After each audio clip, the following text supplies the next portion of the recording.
of people are going and trying to like, speculate and guesstimate and all that stuff. But if you guys watch my streams enough, you'll realize that one thing I've always said, and maybe some of you can vouch for me that have been here for a long time, so that I'm not making this shit up. One of the things that I've always said is the price point, the absolute price point that is going to determine whether someone buys or not buys impulsively is $25 or less. I've always said that. I have always said that it's $25 or less, right? And I've had people argue with me. They're like, some people said $20, which is fine. Other people have said, no, like 30, 40, 50 around there is the number, depending on AAA, AA, whatever. But I've always said $25 or less is the number. That's going to be the one that it's like, if somebody sees under $25, the chance of them taking a risk on a video game exponentially increases.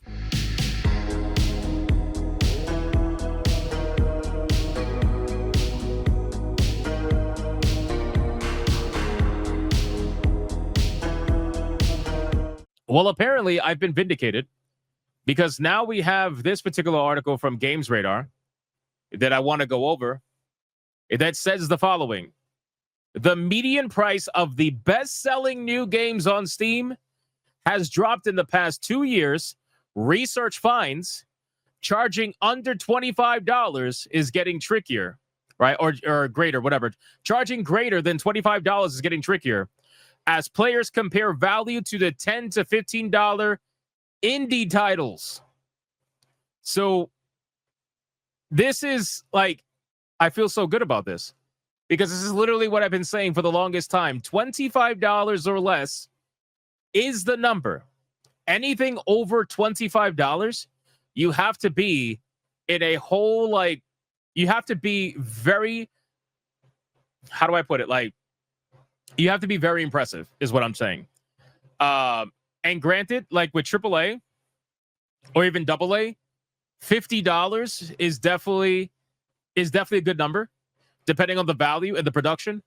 But $25, in my opinion, has always been the number. $25 or less, that's the number. People are willing to take a chance on your product if you are $25 or less. And the lower you are, the more chance they're going to take on your product, the better chance you have on people buying your stuff, right? So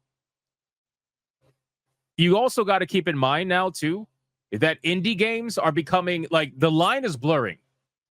The line is blurring between what is, perceived to be an indie game and what is perceived to be a AAA game. There are so many video games out there that are indie games that have the quality of a AAA game that they get confused for AAA all the time. It's literally happening right now to Expedition 33. Everybody swears that's a AAA game when it's an indie game. By definition, especially. So people are looking at these titles and they're like, hold up. I just spent $20 on Hollow Knight Silksong, and I got XYZ amount of hours out of it, an insane amount of hours out of it. It was an interesting art style. It was a lot of fun, difficult combat, very rewarding, everything under the sun. $20 for that. And you want me to spend $80 on Mario Kart. Like you want me to spend $70 on XYZ. So you thought it was a AA game? Nope. It's classified as an indie game.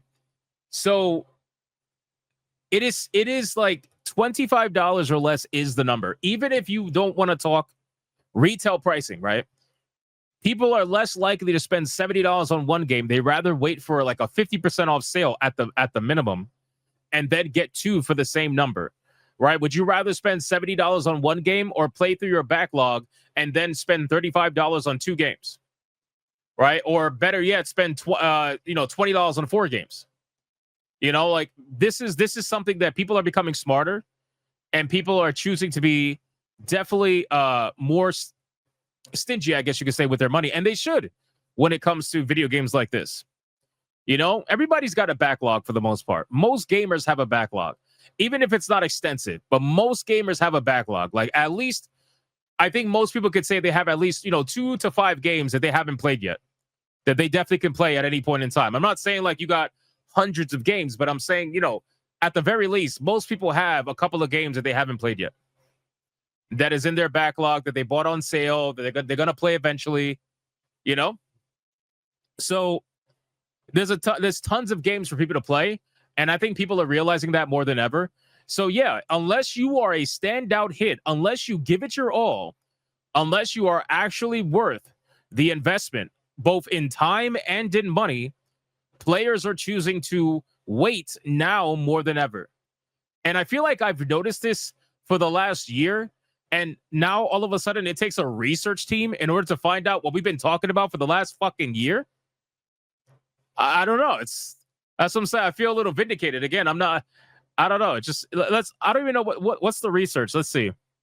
If you've anecdotally clocked a rise in cheap but fun games regularly taking over Steam, you may be intrigued to hear there might be something to this trend on the statistical level as well. New research from analyst newsletter Games Discover Co. finds that the median price of best-selling new Steam games has dropped of upwards to 14%. 14% in the last 2 years, you know? However, looking at the median, which is going to be more useful when interrogating specific price brackets within an industry that's been trending pricier thanks to inflation. No, you guys aren't trending pricier thanks to inflation. You guys are trending pricier due to greed and corporate mismanagement. You guys can easily release video games for the price that you have been releasing video games for a while, but you are choosing to bloat your studios. You are choosing to not fire useless waste. And even though now you are choosing to do it because now AI is booming, if it wasn't for AI, you guys would still be holding on to these useless fucking employees that are literally just leeches on your payroll. It happens all the time. Like they're the ones wasting money, and they want us to pick up the bill for it. Right? These are the people that AAA studios have $200 million budgets, $300 million budgets, some of them going over $400 million, 10 years in development, 3 different iterations of a video game. First 2 are canceled. That's mismanagement. That's not inflation. That is mismanagement. Right? So they're all banking on AI being able to save them. They're banking on AI being able to make up for their laziness, being able to make up for their lack of skills some of these developers have. That's not going to happen. Right? Is there inflation? Of course, absolutely. But for that to be the sole blame, it's not. And everybody knows that. However, looking at the median, which is going to be more useful, again, 20% drop for the same period. This means that there's a noticeable increase in cheaper titles when looking at the sheer numbers of units over the last 2.5 years. That's good. That means that developers are getting smarter.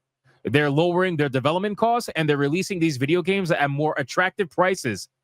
The market is correcting itself. This is what's called market correction. When you guys thought you could keep overcharging and overcharging and overcharging and overcharging, eventually people are going to start speaking with their wallets, and that's exactly what happened. And then developers who are smart are going to give people what they want. $25 or less titles that give you a lot of content. These figures come from Steam games ranked by units sold. Oh, so now the Steam numbers matter. The Steam numbers matter all of a sudden to the point where you can do a research like this. That's interesting. If you rank the top selling releases for the same period by revenue instead, Game Discover Co. reckons the numbers change slightly. The mean price is still down 2%, but the median price instead shows a 14% drop for the period. That's rough. That's rough. You got to get up on it. Yeah, like now Steam matters, right? They always change their story. One day Steam matters, the next day Steam doesn't matter, the next day it does matter. It's like it's all over the fucking place. The report points to 2 extremes: games that are under $20 that people may be more willing to take a chance on. Bro, this is literally what I've been saying for a year. Precisely because they're affordable, and big or AAA games in the $70 range that have the brand power to bring people in at that price. Games have continued to find success in the middle ground. This year's $50 Clear Obscure Expedition 33 is an obvious one, and Game Discover Co. points to the likes of Grounded 2, which was $30, and Titan Quest, which is $35, but it can be trickier to win in this price range if a game lacks that dirt cheap or mega brand appeal. Dude, it's fucking unbelievable.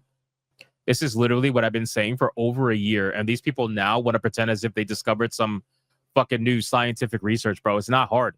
You don't need research to tell you the fucking obvious. You don't need research to be able to look at the numbers and see, oh, okay, so Hollow Knight Silksong is doing fucking 600,000 concurrent players.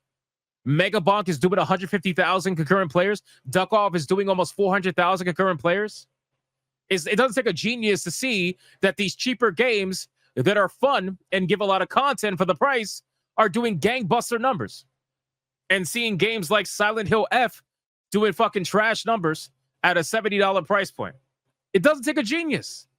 You don't need research to be able to tell you, hey, one avenue seems to be a lot more profitable than the other as long as you do the right thing.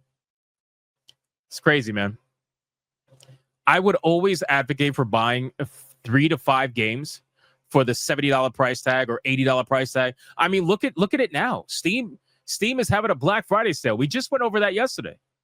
You know how many good games? Bro, Space Marine 3 is like 20-something bucks right now. I'm sorry, Space Marine 2, not Space Marine 3. Space Marine 2 is like 20-something bucks right now. You know what I mean? You could get a Dark Souls game for like under 10 bucks or something like that. Or like 15, 20 bucks, whatever it was.